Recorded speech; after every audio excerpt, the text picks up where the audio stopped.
Assalamualaikum warahmatullahi wabarakatuh.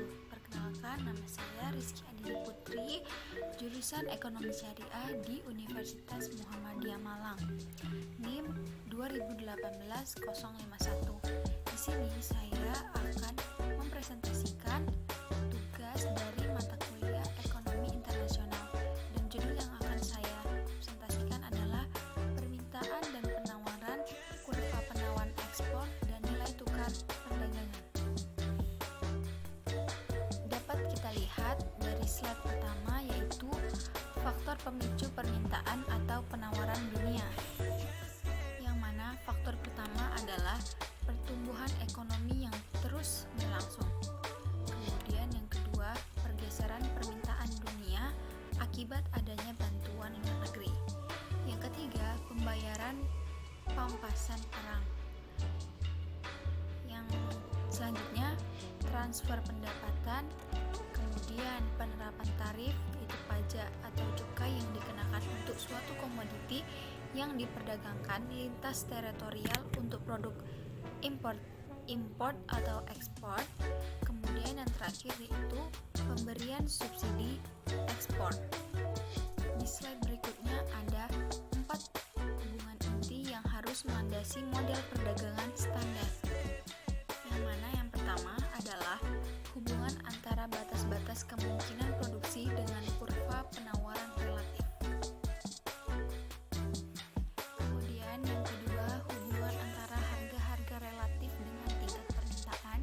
Kemudian yang ketiga, penentuan keseimbangan dunia dengan penawaran relatif dunia dan permintaan relatif dunia. Kemudian dampak-dampak atau pengaruh nilai tukar perdagangan atau term of trade, yakni harga ekspor dari suatu negara dibagi dengan harga impornya terhadap kesejahteraan suatu negara.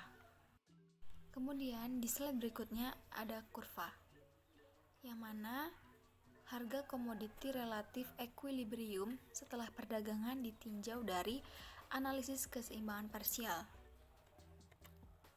Dari ulasan gambar 41 tadi, karena harga PX atau PY lebih besar dari P1, maka negara 1 mengalami kelebihan penawaran komoditi X atau panel A, sehingga kurva penawaran ekspornya atau S supply yang diperlihatkan oleh panel B mengalami peningkatan.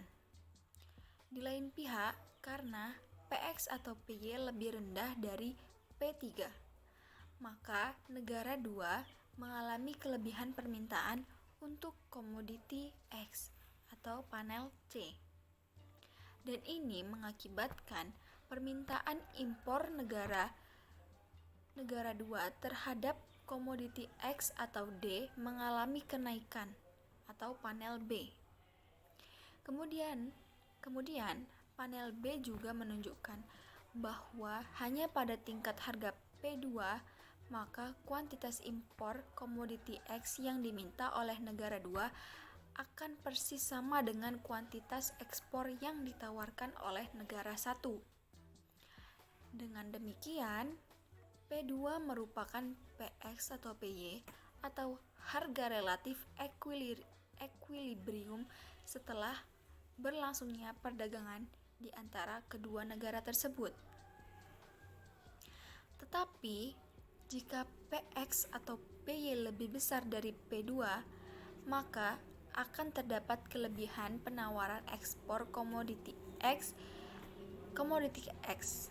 dan hal ini akan menurunkan harga penawaran ekspor. Akan terdapat kelebihan penawaran ekspor komoditi X, dan hal ini akan menurunkan harga relatif atau PX atau PY, sehingga pada akhirnya harga itu akan mendekati atau sama dengan P2. Sebaliknya, jika PX atau PY lebih kecil dari P2, maka akan tercipta kelebihan permintaan impor komoditi X yang akan selanjutnya menaikkan PX atau PY, sehingga lambat laun akan sama dengan P2. Kemudian slide selanjutnya, harga relatif komoditi dalam kondisi equilibrium setelah perdagangan berlangsung atau analisis keseimbangan umum.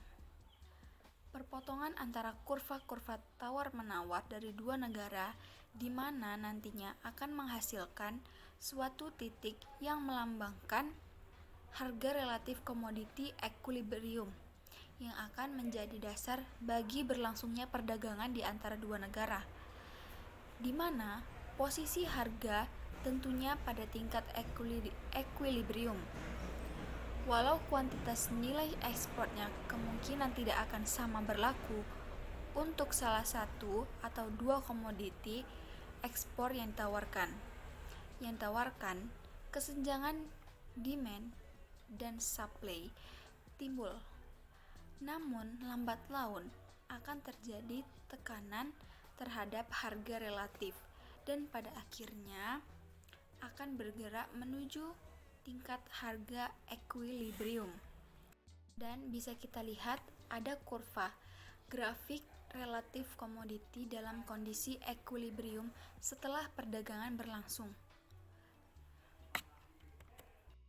Bisa kita lihat kurva tawar-menawar negara 1 dan negara 2 yang telah kita rumuskan dari gambar 45 ini secara bersamaan, di mana kedua kurva tawar-menawar tersebut saling berpotongan di titik E, dan titik itulah yang menunjukkan posisi harga relatif komoditi equilibrium PB1 sama dengan 1. Berdasarkan harga relatif PB tersebut, perdagangan antara negara 1 dan negara 2 akan mencapai equilibrium karena negara 1 menghendaki penukaran 60X dan 60Y, sedangkan negara 2 juga menginginkan penukaran 60Y dan 60X. Jadi, apa yang diinginkan oleh kedua negara tersebut untuk kedua jenis komoditi yang diperdagangkan sama persis. Namun, jika harga relatif atau PX atau PY lebih kecil daripada 1 atau lebih rendah dari harga equilibrium itu, maka kuantitas ekspor komoditi X yang ditawarkan negara 2 akan lebih kecil daripada kualitas import X yang diminta oleh negara 2. Dan pada akhirnya, hal ini mendorong naiknya harga relatif komoditi itu mendekati atau persis sama dengan tingkat equilibriumnya. Hal ini sebaliknya akan terjadi seandainya saja PX atau PY yang berlaku lebih besar daripada negara 1. Kemudian slide selanjutnya yaitu penyebab utama yang mempengaruhi nilai tukar saat ini. Yang pertama, pertumbuhan ekonomi. Meningkatnya persaingan bagi barang yang kita ekspor, meningkatnya sumber daya, mampu melakukan efisiensi sumber daya. Kemudian, transfer pembayaran ke pihak luar negeri. Yang kemudian, nilai tukar atau khusus komoditi perdagangan atau term of trade merupakan rasio komoditi ekspor terhadap nilai impornya. Kemudian, model Ricardo. Kemajuan teknologi sektor perekonomian memperluas kemungkinan dua produksi suatu perekonomian, di mana pergeseran ke arah output sektor tersebut lebih besar daripada pergeseran ke arah output lainnya. Sampailah kita di slide terakhir, yaitu terima kasih. Terima kasih buat semuanya yang telah mendengarkan penjelasan presentasi saya. Lebih kurangnya saya mohon maaf. Saya akhiri. Assalamualaikum warahmatullahi wabarakatuh.